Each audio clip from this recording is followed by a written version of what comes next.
Marianne, Mon père. approchez. J'ai de quoi vous parler en secret. Que cherchez-vous?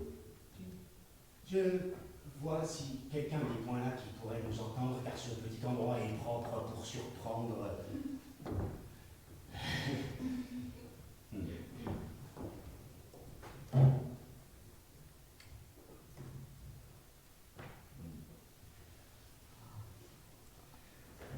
Reçu. Nous voilà bien.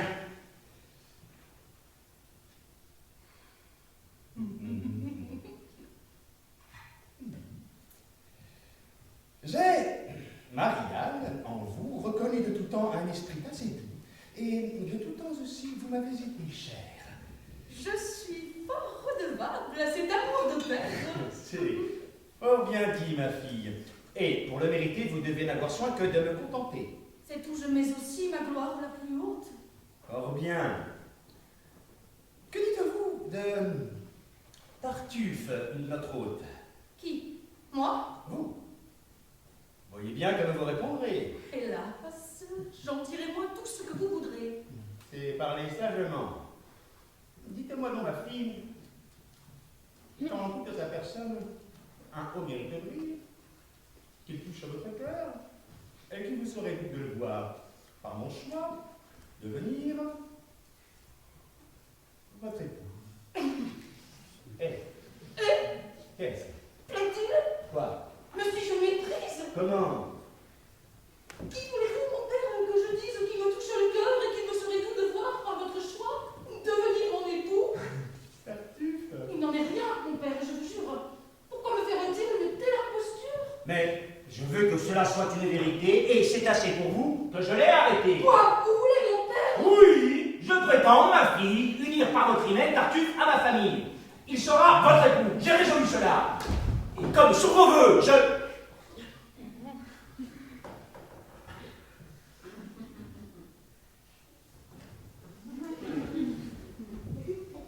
Que faites-vous là?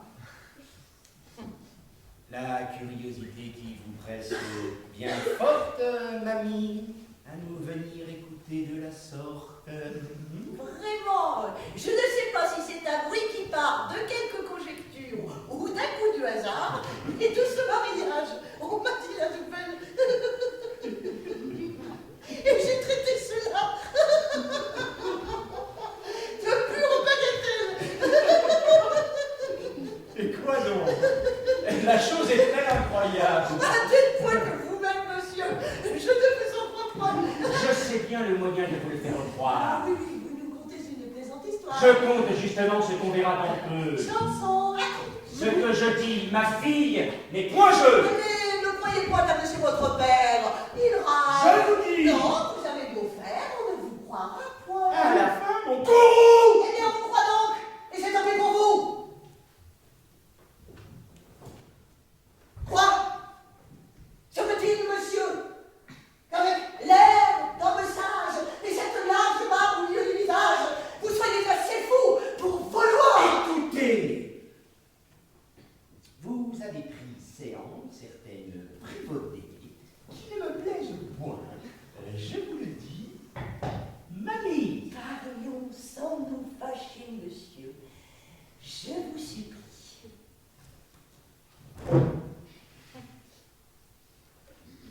Vous moquez-vous des gens d'avoir fait ce complot? Votre fille n'est point l'affaire d'un rigot. Il a d'autres emplois auxquels il faut qu'il pense. Et puis, que vous apporte une telle alliance? À quel sujet aller? Avec tout votre bien, choisir un genre que... Taisez-vous. S'il n'a rien, sachez que c'est par là qu'il faut qu'on le révère. Sa misère est sans doute une honnête misère. Au-dessus des grandeurs, elle doit l'élever, puisqu'enfin de son bien il s'est laissé priver, par son trop peu de soins des choses temporelles et sa puissante attache aux choses éternelles. Mais mon secours pourra lui donner les moyens de sortir d'embarras et rentrer dans ses biens. Ce sont fiefs qu'à bon titre au pays j'en renomme, et tel que l'on le voit, il est bien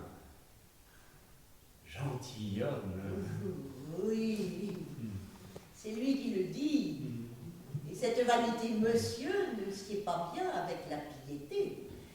Qui d'une sainte vie embrasse l'innocence ne doit point tant prôner son nom et sa naissance. Et là, le procédé de la dévotion souffre mal les éclats de cette ambition. À quoi tout cet orgueil?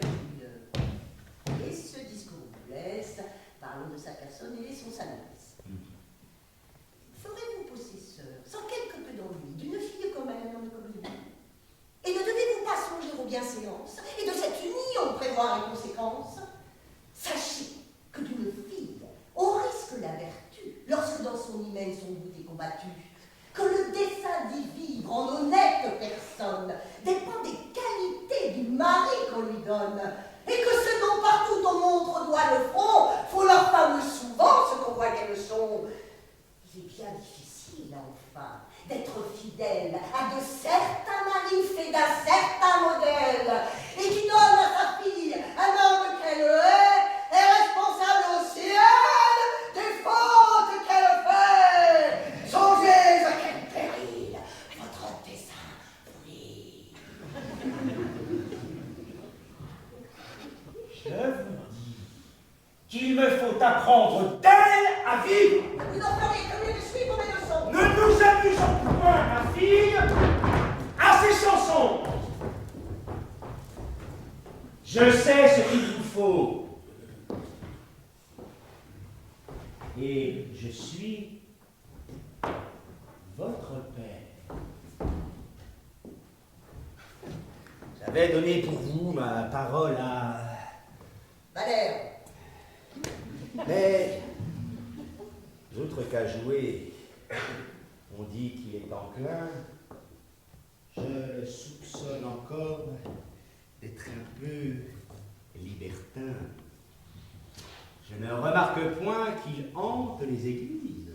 Voulez-vous qu'il y court à vos heures précises, comme ceux qui n'y vont que pour être aperçus? Je ne demande pas votre avis là-dessus. Enfin, avec le ciel, l'autre est le mieux du monde. Et c'est une richesse à nulle autre seconde. Cet hymen de tout bien comblera vos désirs. Il sera tout confit en douceurs et plaisirs. Ensemble, vous vivrez dans vos ardeurs fidèles comme deux vrais enfants, comme deux tourterelles. À nul fâcheux débat, jamais vous ne viendrez, et vous ferez de lui tout ce que vous voudrez. Elle n'en fera qu'un son, je vous assure. Ouais! Quel discours! Je dis qu'il en a l'encolure, et que son ascendant monsieur l'emportera sur toute la vertu que votre fille aura. Cessez de m'interrompre sur les adultères sans mettre votre nez, vous n'avez que faire! Je n'en parle, monsieur, que pour votre intérêt. C'est prendre trop de soin, taisez-vous, s'il vous plaît. Sinon, nous vous aimez, Je ne veux pas qu'on m'aime. et je veux vous aimer, monsieur, malgré vous-même. Ah! Votre honneur, mes chers, et je ne puis souffrir qu'au regard d'un chacun vous allez vous offrir. Vous ne vous tairez point!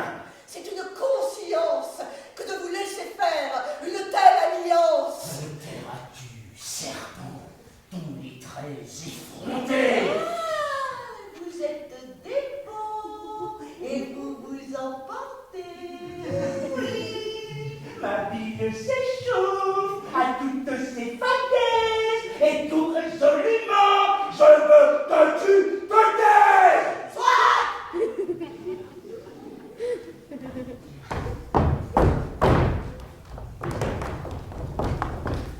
Mais n'en disant mot, je n'en pense pas moi. Pense, si tu le veux, mais applique tes soins à ne m'en point parler, ou... Suffit!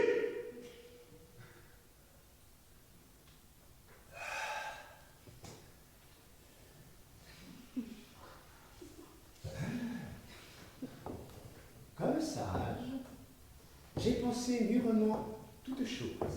J'enrage de ne pouvoir pas. Sans être damoiseau, Tartuffe est fait de sorte Oui, c'est un bon museau. que quand Tu n'aurais même aucune sympathie La voilà. pour tous les autres dons. La voilà bien lotie. Si j'étais en sa place, un homme assurément ne m'épouserait pas de force impunément. Et je lui ferai voir, bientôt après la fête, qu'une femme a toujours une vengeance prête. Donc, de ce que je dis, on ne fera nulle cas. De quoi vous plaignez-vous? Je ne vous parle pas. Qu'est-ce que tu fais donc? Je me parle à moi-même. Fort bien. Pour châtier son insolence extrême, il faut que je lui donne un revers de la main. Ma fille, vous devez approuver mon dessein.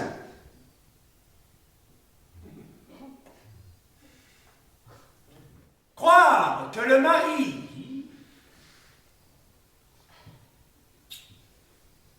que j'ai su vous élire. Que te parles-tu? Je n'ai rien à me dire. Encore un petit mot. Oui, il ne me plaît pas, moi. Certes, je t'y guettais. Ouais, quelque sotte, ma foi. Enfin, ma fille, il faut payer l'obéissance et montrer pour mon choix entière déférence. Je me moquerais fort de prendre un tel époux.